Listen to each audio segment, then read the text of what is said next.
चलिए भाई, देखिए चैप्टर 4 स्टार्ट करते हैं। चैप्टर 4 का नाम है क्वाड्रेटिक इक्वेशन। क्वाड्रेटिक इक्वेशन, ठीक है। यहाँ पे आप जितनी भी इक्वेशंस पढ़ेंगे वो क्वाड्रेटिक होंगी। अब क्वाड्रेटिक इक्वेशन की स्टैंडर्ड फॉर्म क्या होती है, और यहीं पे आप जानेंगे कि क्वाड्रेटिक इक्वेशन कहते किसे हैं। तो इसकी जो स्टैंडर्ड फॉर्म होती है क्वाड्रेटिक इक्वेशन की, वो होती है ax² + bx + c = 0। तो क्वाड्रेटिक कहने का हमारा जो मतलब होता है, जो क्वाड्रेटिक हम कहते हैं, तो क्वाड्रेटिक मीन्स होता है डिग्री 2।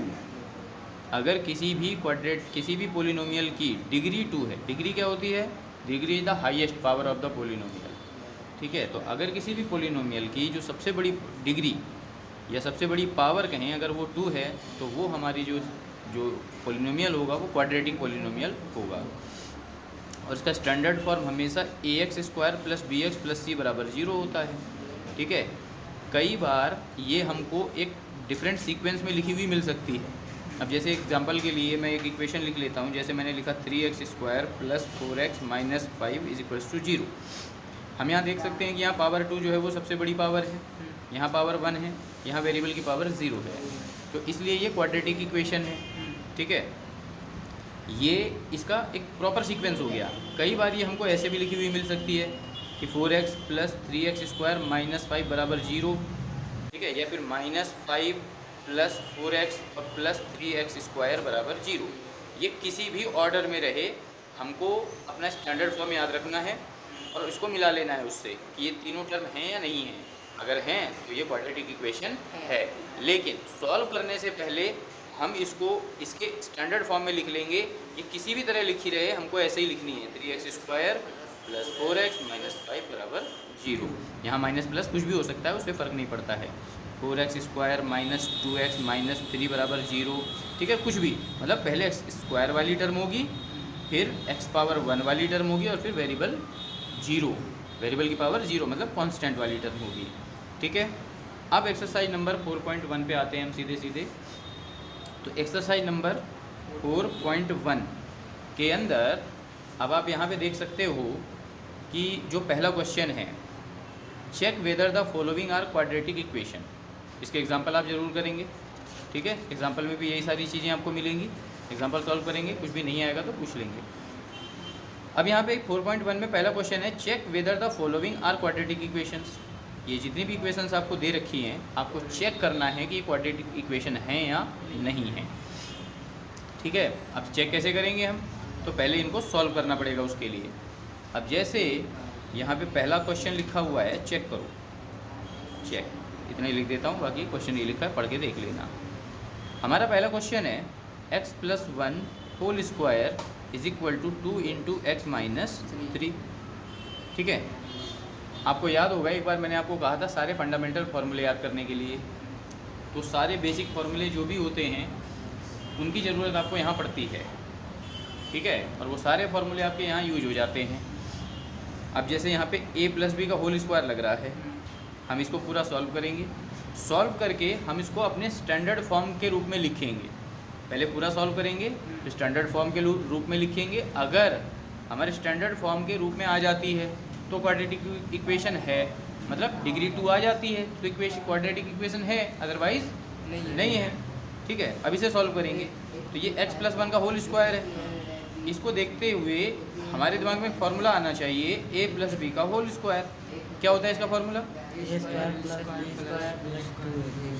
a² + b² + 2ab, ठीक है। इस फार्मूले से इसको ओपन कर देंगे तो ये हो जाएगा आपका x² + 1 का स्क्वायर और प्लस 2 × x × 1 = ये 2। अब इक्वल के दूसरे साइड 2 इधर मल्टीप्लाई कर लेगा, तो 2 × x is 2x, the 2 is plus sign, भाई 2 जो है ये प्लस का है, 2 इज विद प्लस साइन, और ये 3 माइनस का है, तो प्लस × माइनस इज माइनस, 2 3 जा 6, ठीक है। इसे सॉल्व कर लेंगे तो x² 1 का स्क्वायर 1, 2 × x 2x, 2x बन जा 2x, ठीक है, इज इक्वल टू को दूसरी साइड 2x - 6 हो गया। सबको बराबर के इस तरफ ले आओ, तो यहाँ पे x² + 1 और प्लस 2x। अब देखो जब हम इक्वल के दूसरी साइड लेकर के जाते हैं तो साइन चेंज हो जाता है, ये जो 2x है ये प्लस का है, तो बराबर के दूसरी तरफ आकर के माइनस का 2x हो गया। अब आप यहाँ देख सकते हो कि 6 माइनस का है, तो बराबर के दूसरी साइड जा करके ये प्लस का 6 हो गया और इज इक्वल टू 0, कुछ भी नहीं बचा। अब यहाँ पे देखो प्लस का 2x इस माइनस का 2x से कट गया, कैंसिल आउट हो गया। अब यहाँ पे क्या बचा, x स्क्वायर और ये प्लस का 1 और प्लस का 6 प्लस का 7 बराबर 0। अब यहाँ पे डिग्री देखो आप, डिग्री 2 है कि नहीं है, डिग्री 2 है, हमें मतलब डिग्री से होता है। तो अब ये क्वाड्रेटिक पोलिनोमियल हुआ कि नहीं हुआ, हुआ भाई, डिग्री 2 है भाई। हमारी ये वाली टर्म भले ही मिस है, ये जो bx है x वाली टर्म मिस है, लेकिन मेन चीज़ क्या है कि डिग्री 2 है कि नहीं है, और अगर डिग्री 2 है तो इसका मतलब ये क्वाड्रेटिक पोलिनोमियल है। तो हमें यही बताना था, check whether the following are quadratic equation, तो लिख देंगे it is a quadratic equation, ये क्वाड्रेटिक इक्वेशन है। ठीक है, इसी तरीके से हम बाकी क्वेश्चंस को सॉल्व करके देखेंगे, जो इस मतलब कि जिसमें डिग्री 2 नहीं आएगी, या बड़ी डिग्री 3 आ गई या बड़ी डिग्री 1 आ गई, तो वो हमारे नहीं होंगे। ठीक है, जैसे कोई एक क्वेश्चन हम करके देखते हैं।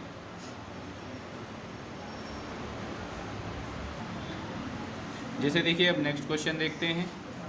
अगला क्वेश्चन है हमारा x square minus 2x is equals to -2 into 3 minus x.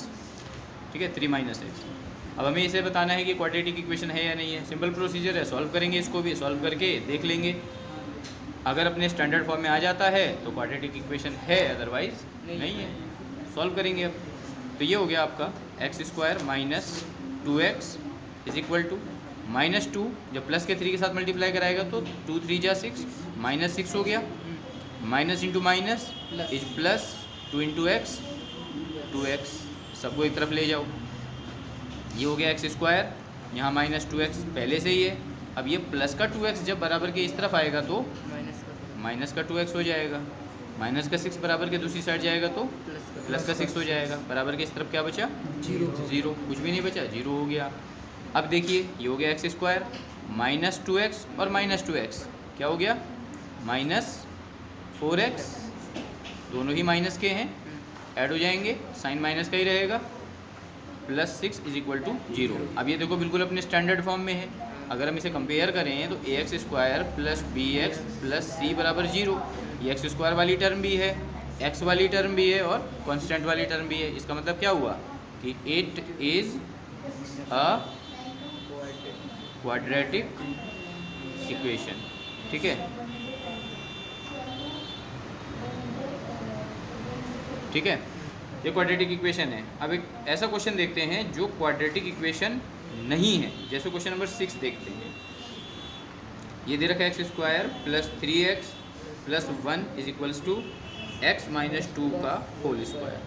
देखते हैं ये है या नहीं है।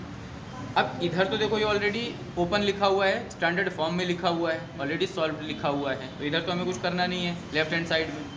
ठीक है, ये इक्वल के इधर ये हो गया लेफ्ट हैंड साइड और ये इधर हो गया राइट हैंड साइड। तो लेफ्ट हैंड साइड में x square plus 3x plus 1 है, राइट हैंड साइड में x माइनस 2 का होल स्क्वायर है। यहाँ पे हम a माइनस बी का होल स्क्वायर ओपन कर सकते हैं। ठीक है, तो ये हो गया x square plus 3x plus 1 is equals to, यहाँ a माइनस बी का होल स्क्वायर लगा देंगे, वो हो जाएगा a square plus b square minus 2ab, तो 2 into x into 2, x square plus 3x plus 1 is equals to x square, 2 का square 4 minus 2 2 जा 4x। ठीक है, यहाँ से सभी को बराबर के दूसरी तरफ ले जाओ, तो ये हो गया x square plus 3x plus 1, plus का एक्स स्क्वायर जब बराबर के दूसरी तरफ जाएगा तो माइनस एक्स स्क्वायर हो गया, प्लस का 4 जाएगा तो माइनस 4 हो गया, माइनस का 4x जाएगा तो प्लस का 4x हो गया। बराबर के इधर क्या बचा, 0। अब देखो ये एक्स स्क्वायर प्लस का, ये एक्स स्क्वायर माइनस का, तो एक प्लस और एक माइनस होता है तो फिर कैंसिल हो जाता है। फिर प्लस का 3x और प्लस का 4x 7x, प्लस का 1 माइनस का 4 माइनस का 3 बराबर 0। देखो एक प्लस का है एक माइनस का है, घटा देते हैं, जो बड़ा होता है उसका साइन ले लेते हैं, तो -3 बराबर 0 हो गया। अब आप यहाँ पे ध्यान से देखें, एक्स स्क्वायर नहीं है तो क्या है, क्वाड्रेटिक इक्वेशन है। अगर हम यहाँ पे डिग्री देखें तो इसकी डिग्री तो भाई 1 है, जबकि क्वाड्रेटिक इक्वेशन कहती है कि डिग्री 2 होनी चाहिए, मतलब कि पावर 2 वाली टर्म सबसे बड़ी वाली पावर होनी चाहिए। यहाँ पे तो 1 ही है, तो इसका मतलब क्या हुआ, ये it is not a quadratic equation, ये क्वाड्रेटिक इक्वेशन नहीं है। ठीक है, एनी प्रॉब्लम, कोई समस्या परेशानी हो तो बता दो अभी है।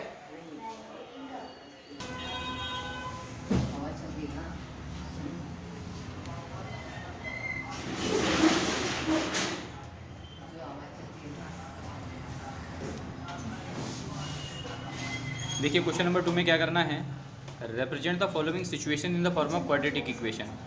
यहाँ पे आपको एक सिचुएशन दे रखी है और इस सिचुएशन के अकॉर्डिंग आपको क्वाड्रेटिक इक्वेशन बनानी है। ठीक है, तो जैसे पहला क्वेश्चन है, the area of a rectangular,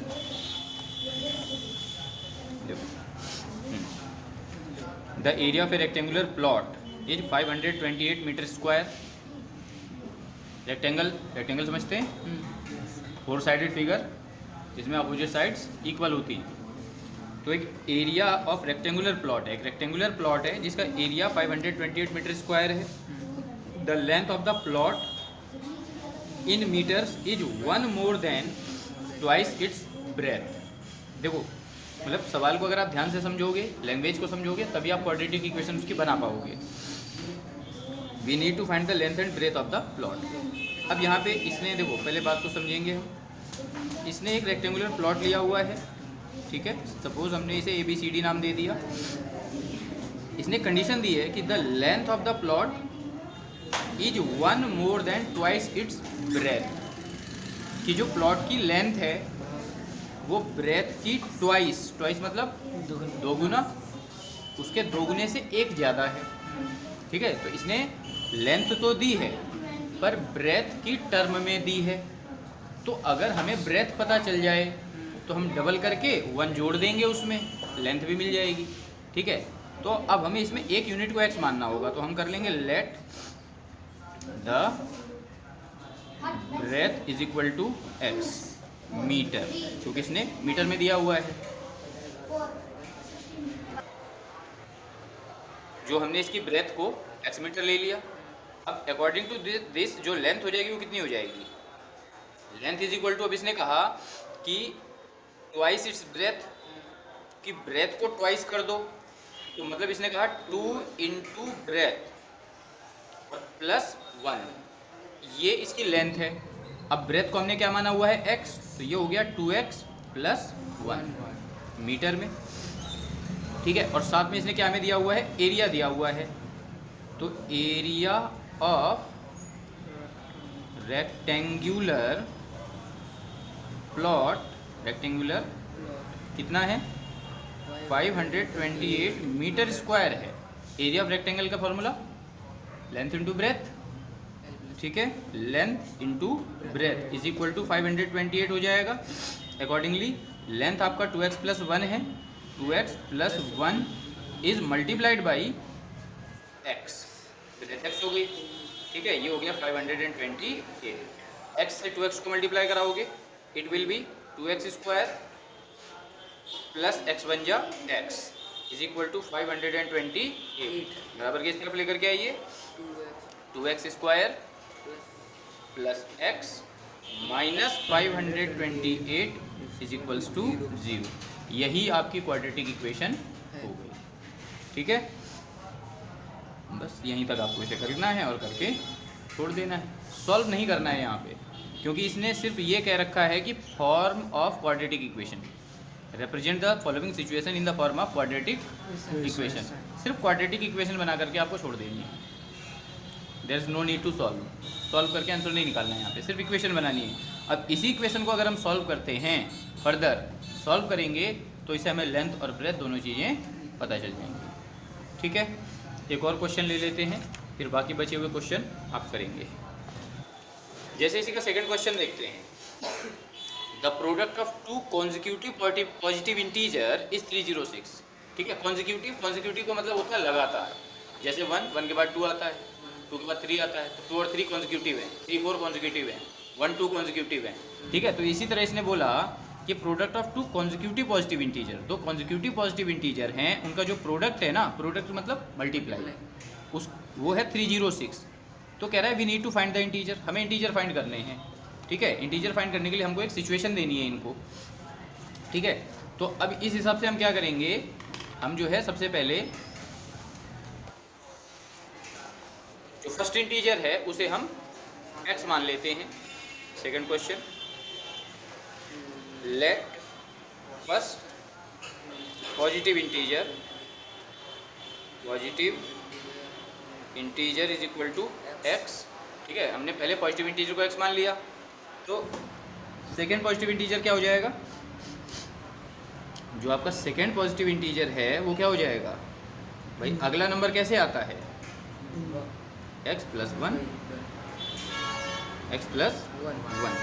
भाई देखो, जैसे 1 है, 1 के बाद क्या आता है 2, 2 के बाद क्या आता है 3, 3 के बाद आता है 4, तो 1 से 2 कैसे आया भाई, 1 में अगर हम प्लस 1 कर देंगे तो 2 आ जाएगा, इसी तरह 2 में हम प्लस 1 कर देंगे तो 3 आ जाएगा, 3 में प्लस 1 कर देंगे तो 4 आ जाएगा। अगर हमें अगला नंबर निकालना है तो हमें प्लस 1 करना पड़ता है, तो हमने यहाँ पे जो पहला पॉजिटिव इंटीजर माना है उसको x माना है, तो अगला x के जस्ट बाद अगला कौन सा होगा, x प्लस 1 होगा, ठीक है। अब इसने कहा कि भाई इन दोनों का जो प्रोडक्ट है, भाई जो क्वेश्चन है हमारा, क्वेश्चन कहता है कि पहले तो दोनों कॉन्जिक्यूटिव है और दोनों का प्रोडक्ट 306 है, तो अकॉर्डिंग टू क्वेश्चन यहाँ पे हम लिख देते हैं अकॉर्डिंग टू क्वेश्चन, अगर हम इसका और इसका मल्टीप्लाई कराते हैं, मतलब अगर हम इन दोनों का मल्टीप्लाई कराते हैं तो कितना आएगा 306, तो x into x square plus x one जा x बराबर 306, बराबर किस तरफ लेकर के आइए, x square plus x minus 306 बराबर 0, यही आपका क्वाड्रेटिक इक्वेशन हो गया। इसी को अगर हम आगे सॉल्व करते हैं तो हमको दोनों नंबर अपने मिल जाएंगे, ठीक है। अब सॉल्व करने के लिए जो है हम स्प्लिटिंग मेथड यूज़ करते हैं, कंप्लीटिंग स्क्वायर मेथड यूज़ करते हैं, फैक्टराइजेशन मेथड यूज़ करते हैं। 3 तरीके होते हैं हमारे पास सॉल्व करने के लिए, 4 तरीके होते हैं इवन। एक अभी आप पढ़ेंगे जो है फार्मूला भी पढ़ेंगे फैक्टराइजेशन के लिए, b² माइनस 4ac/2a ऐसे करके, ठीक है, वहाँ से भी हम निकाल लेते हैं। कई तरीके होते हैं इसको जो है सॉल्यूशन निकालने के लिए, पर फिलहाल यहाँ सॉल्यूशन नहीं निकालना है, यहाँ पे इसने बताया सिर्फ इक्वेशन बनाइए, तो सिर्फ आपको यहाँ पे क्या करना है, इक्वेशन बनाना है और इक्वेशन बना करके छोड़ देना है। इज दैट क्लियर, ठीक है। तो बाकी बचे हुए जैसे 2 सवाल हैं, देख लीजिए, एक्सप्लेन कर देता हूँ मैं आपको। यहाँ कह रहा है कि Rohan's mother is 26 year older than him, भाई रोहन की जो माँ है रोहन से 26 साल बड़ी हैं, ठीक है। The product of their ages 3 years from now will be 360, कह रहा है अब से 3 साल बाद की उनका जो एज का जो प्रोडक्ट होगा वो 360 हो जाएगा, ठीक है। तो कभी भी देखो एज रिलेटेड क्वेश्चन आता है तो हम एक्स वाई जो भी मानते हैं हम प्रेजेंट एज को मानते हैं। तो रोहन की जो मम्मी है रोहन से 26 साल बड़ी हैं, तो रोहन की मम्मी की एज दे रखी है, ठीक है, लेकिन रोहन की एज की टर्म में दे रखी है कि भाई जब तक रोहन की एज पता नहीं चलेगी तब तक उसकी मम्मी की एज तो निकाल नहीं पाएंगे। अब मान लो रोहन 1 साल का है तो उसकी मम्मी 26 ईयर ज़्यादा है, तो 26 + 1 27 ईयर की हो गई। रोहन अगर 5 साल का है तो 26 + 5 31, रोहन की मम्मी 26 साल मतलब कि 31 ईयर की हैं, मतलब उनकी एज 26 ईयर ज़्यादा है, ठीक है। तो मतलब ये हुआ कि रोहन की मदर की एज निकालने के लिए हमें पहले रोहन की एज पता होनी चाहिए। तो हम यहाँ पे जो x मानेंगे वो किसकी एज मानेंगे, रोहन की, ठीक है। तो let present age of Rohan is equal to x years, Rohan की जो प्रेजेंट एज है वो x ईयर्स है, ठीक है। तो प्रेजेंट एज ऑफ मदर, जो मदर की प्रेजेंट एज है वो कितनी हो जाएगी, x + 26 ईयर्स, क्योंकि वो 26 साल ज़्यादा हैं तो 26 जोड़ दिया हमने। अब इसने आगे क्वेश्चन में जो कंडीशन दे रखी है, कंडीशन के अकॉर्डिंग कह रहा है कि the product of their ages 3 years from now, मतलब अब से 3 साल बाद, अब से 3 साल बाद। बाद। तो भाई पहले इनकी हमें 3 साल बाद की एज तो निकालनी होगी। हाँ। तो age of Rohan 3 years from now, from now कि मतलब अब से 3 साल बाद। तो अभी रोहन x ईयर का है और 3 साल बाद उसकी एज बढ़ेगी या घटेगी? बढ़ जाएगी। बढ़ जाएगी। तो ऑब्वियसली x प्लस 3 years हो गई। अब उसकी मम्मी तो इतनी तो रहेंगी नहीं, उनकी भी एज बढ़ जाएगी। ठीक है, तो age of mother 3 years from now. तो भाई अभी उनकी जो एज थी x प्लस 26 थी, 3 साल उनकी भी एज ज़्यादा हो जाएगी। तो कितनी हो जाएगी? x प्लस 29 ईयर्स हो जाएगी। ठीक है, उनकी भी एज ज़्यादा हो गई 3 साल।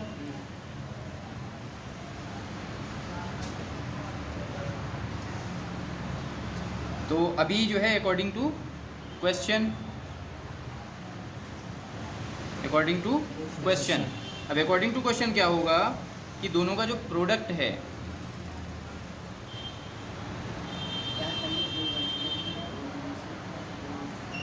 कॉल आ रही है, रिकॉर्डिंग पॉज हो गई है।